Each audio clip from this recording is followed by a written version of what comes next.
Hi friends, ಎಲ್ಲರಿಗೂ ನಮಸ್ಕಾರ. Welcome to my channel. ನೋಡಿ, ಈ ದಿನ ಬೆಳಗಿನ ತಿಂಡಿಗೆ ಪಟಾಪಟ್ ಅಂತ ರೆಡಿ ಆಗುವ ವೀಟ್ ಶಾವಿಗೆ ಅಂದರೆ ಗೋಧಿ ಶಾವಿಗೆ ಮಾಡೋಣ ಬನ್ನಿ. ಇದರಲ್ಲಿ ರಾಗಿ ಶಾವಿಗೆ, ಮಿಲೆಟ್ ಶಾವಿಗೆ, ಅಕ್ಕಿ ಶಾವಿಗೆ ಅಂತಲೂ ಬರುತ್ತೆ. ಎಲ್ಲ ಕಡೆನೂ ಸಿಗುತ್ತೆ ಇದು. ನೋಡಿ, ಇದು 1 ಪ್ಯಾಕೆಟ್ ಅಷ್ಟು ನಾನು ಶಾವಿಗೆನ ತೊಗೊಂಡಿದ್ದೀನಿ. 1.5 ಲೀಟರಷ್ಟು ನೀರು ಹಾಕ್ಕೊಂಡಿದ್ದೀನಿ. ನೀರು ಹೆಚ್ಚು ಕಡಿಮೆ ಆದ್ರೂ ಪರವಾಗಿಲ್ಲ, ಯಾಕಂದರೆ ನಾವು ನೀರನ್ನು ಸಪ್ರೇಟ್ ಮಾಡ್ಕೊಳೋದ್ರಿಂದ ನೀರು ಹೆಚ್ಚು ಕಮ್ಮಿ ಹಾಕ್ಕೊಂಡ್ರೂ ಪರವಾಗಿಲ್ಲ. ನೋಡಿ, ಈ ಥರ ನೀರೆಲ್ಲ ಒಂದು ಕುದಿ ಬರಬೇಕಾದ್ರೆ ಶಾವಿಗೆನ ಸೇರಿಸ್ಕೊಂಡು ಒಂದು 2-3 ಸರಿ ಮಿಕ್ಸ್ ಮಾಡೋಷ್ಟರಲ್ಲೇ ಶಾವಿಗೆ ಎಲ್ಲ ಚೆನ್ನಾಗಿ ಬೆಂದೋಗಿರುತ್ತೆ. ಈಗ ನೀರನ್ನು ಸಪ್ರೇಟ್ ಮಾಡ್ಕೊತಾ ಇದ್ದೀನಿ. ತುಂಬ ಹೊತ್ತಿಕ್ಕೊಂಡ್ರೆ ಮುದ್ದೆ ಮುದ್ದೆ ಆಗಿಬಿಡುತ್ತೆ. ಅದರಿಂದ ನೋಡಿಕೊಂಡು 1-2-3 ನಿಮಿಷ ಆದರೆ ಸಾಕು. ಈಗ ಸ್ವಲ್ಪ ಆಯಿಲ್ ಹಾಕ್ಕೊತಾ ಇದ್ದೀನಿ. ಒಗ್ಗರಣೆಗೆ ಸಾಸಿವೆ, ಉದ್ದಿನಬೇಳೆ, ಕಡಲೆಬೀಜ, ಕಡಲೆಬೇಳೆ,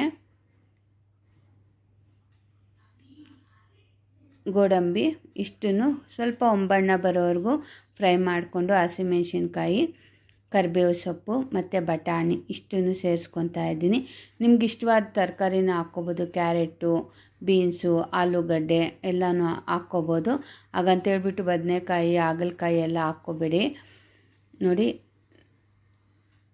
ಇಷ್ಟನ್ನು ಮಿಕ್ಸ್ ಮಾಡಿಕೊಂಡು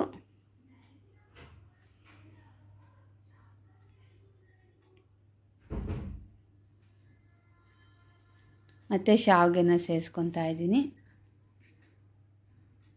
ರುಚಿಗೆ ತಕ್ಕಷ್ಟು ಉಪ್ಪನ್ನು ಹಾಕ್ಕೊಂಡು ಎಲ್ಲ ಮಿಕ್ಸ್ ಮಾಡ್ಕೋಬೇಕು. ಇದಕ್ಕೆ ಸ್ವಲ್ಪ ನಿಂಬೆಹಣ್ಣಿನ ರಸನೂ ಹಾಕ್ಕೊಳ್ಳೋಣ, ತುಂಬ ಚೆನ್ನಾಗಿರುತ್ತೆ.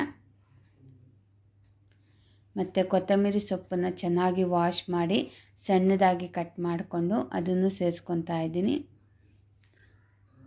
ನೋಡಿ, ಎಲ್ಲ ಸೇರಿಸ್ಕೊಂಡು ಮಿಕ್ಸ್ ಮಾಡಿಕೊಂಡ್ರೆ ಸೂಪರಾಗಿ ಇರುವ ಗೋಧಿ ಶಾವಿಗೆ ರೆಡಿ ಆಗುತ್ತೆ. ನೋಡಿ, ತುಂಬ ಸುಲಭವಾಗಿ ಮಾಡ್ಕೋಬೋದು, ಬೇಗನೂ ರೆಡಿ ಆಗುತ್ತೆ. ಈ ವಿಡಿಯೋ ನಿಮಗೆಲ್ಲರಿಗೂ ಇಷ್ಟ ಆಗಿದೆ ಅಂದ್ಕೊತೀನಿ. ಪ್ಲೀಸ್ ಲೈಕ್ ಮಾಡಿ, ಶೇರ್ ಮಾಡಿ, ಸಬ್ಸ್ಕ್ರೈಬ್ ಮಾಡಿ, ನನ್ನ ಚಾನಲ್ನ ಫಾಲೋ ಮಾಡಿ.